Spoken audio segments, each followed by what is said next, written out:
Bonjour à tous, c'est Steve pour Robojeu. Bienvenue sur notre chaîne. Aujourd'hui, je vais vous présenter Acropolis. Je dois commencer par vous dire qu'Acropolis est le jeu qui vient de gagner l'As d'Or 2023. C'est un prix qui récompense le meilleur jeu familial de l'année. Bravo à tous ceux qui ont travaillé sur le jeu. Acropolis est un jeu de Jules Messot, illustré par Pauline Détraz et édité par Gigami. C'est un jeu compétitif pour 1 à 4 joueurs. Les parties vont durer une trentaine de minutes. Il est conseillé d'y jouer à partir de 8 ans. Je vais d'abord vous expliquer les règles du jeu, puis vous donner notre avis. Okay, let's go. Dans Acropolis, nous sommes des architectes travaillant chacun pour une cité rivale au cœur de la Méditerranée. De quoi nous apporter notre dose de soleil à nous, nordistes. Qu'est-ce que c'est que ce pays? C'est pas possible. Il fait au moins 8000.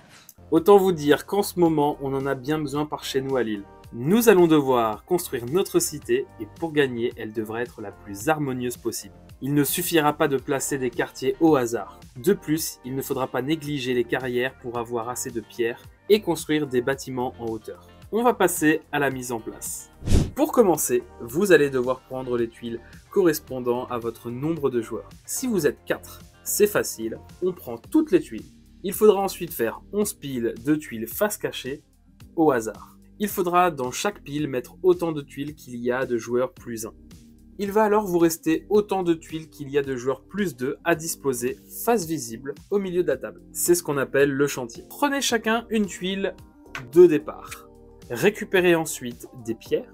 Une pierre pour le premier joueur, 2 pierres pour le deuxième, 3 pierres pour le troisième, je crois que vous avez compris. Ok. Le premier joueur prend le pion architecte en chef. À la fin de chaque manche, le premier joueur tournera dans le sens des aiguilles d'une montre.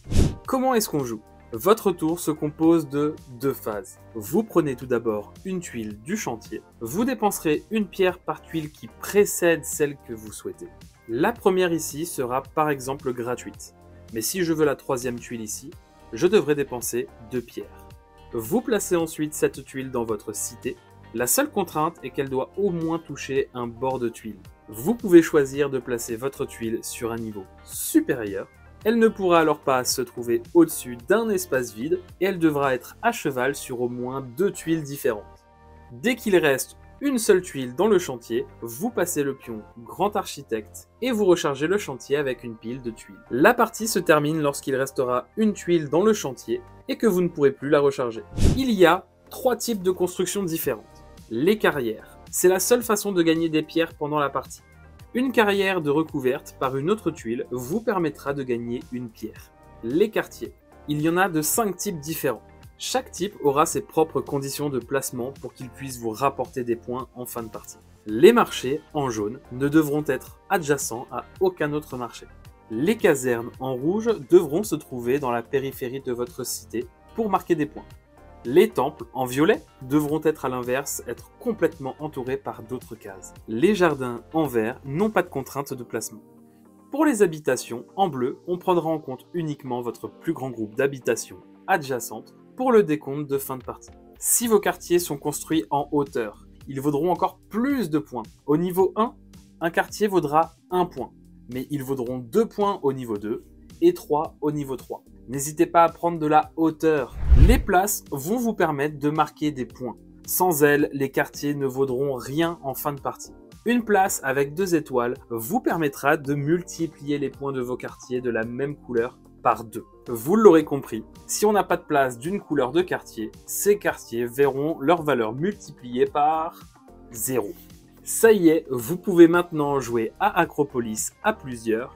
On a fait plusieurs parties et selon nous, Acropolis est un très bon jeu familial.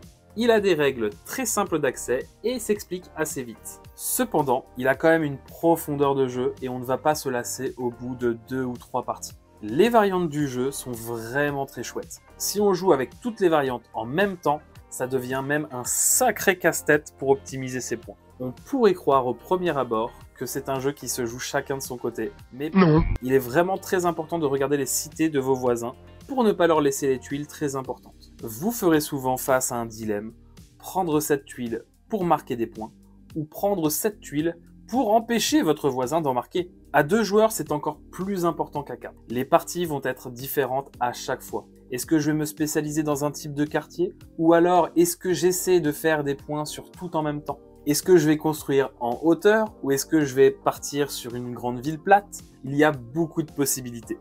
Toutes les stratégies peuvent marcher car le jeu est très bien équilibré. Il faudra surtout s'adapter aux tuiles disponibles et peut-être revoir votre plan de jeu au cours de la partie. On n'a pas encore pu le tester, mais le mode solo a l'air assez intéressant avec 3 niveaux de difficulté. On trouve donc qu'Acropolis est vraiment un bon petit jeu familial à avoir dans sa ludothèque.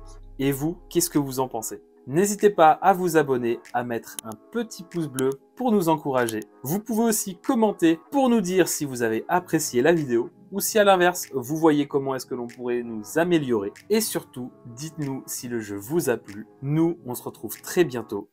Ciao!